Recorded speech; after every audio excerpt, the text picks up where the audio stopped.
Zone Arctique, la capsule d'actualité du Grand Nord canadien avec Nelly Guidici.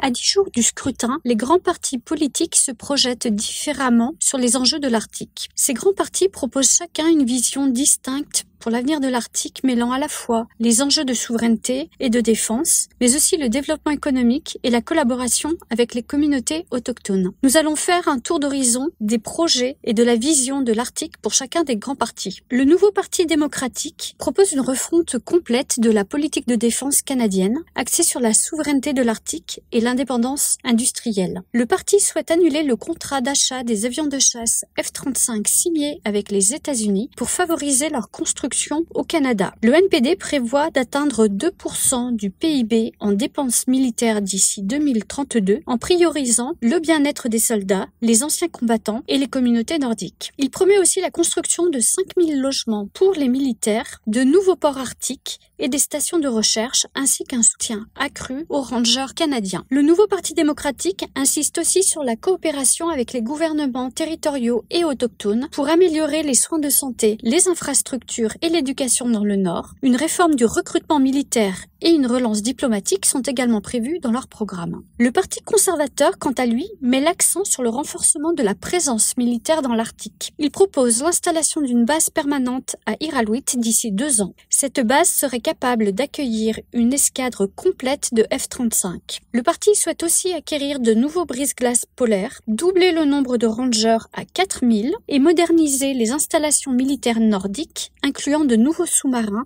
hélicoptères et des centres de soutien. Le Parti libéral vise à moderniser les forces armées canadiennes avec de meilleures conditions pour les militaires, meilleures conditions au niveau du salaire, de la santé et du logement, tout en développant une flotte plus performante de drones, de sous-marins et de brise-glaces. Le Parti libéral entend élargir le mandat de la garde côtière pour inclure des fonctions de sécurité en Arctique. En parallèle, le parti soutient la transition énergétique dans le Nord, avec des projets menés en partenariat avec les peuples autochtones. Il souhaite un corridor énergétique et le doublement du programme de garantie de prêt pour les autochtones. Enfin, le Parti vert propose une approche axée sur la durabilité, la paix et la souveraineté autochtone. Il souhaite suspendre l'acquisition des F-35 pour explorer d'autres options. Le Parti vert souhaite créer un corps national de défense civile et stopper tout nouveau projet fossile afin de construire un réseau électrique 100% propre partout au Canada. Le parti prône également une relation de nation à nation avec les peuples autochtones et la création d'unités dirigées par ceux-ci pour gérer la souveraineté et les situations d'urgence dans l'Arctique.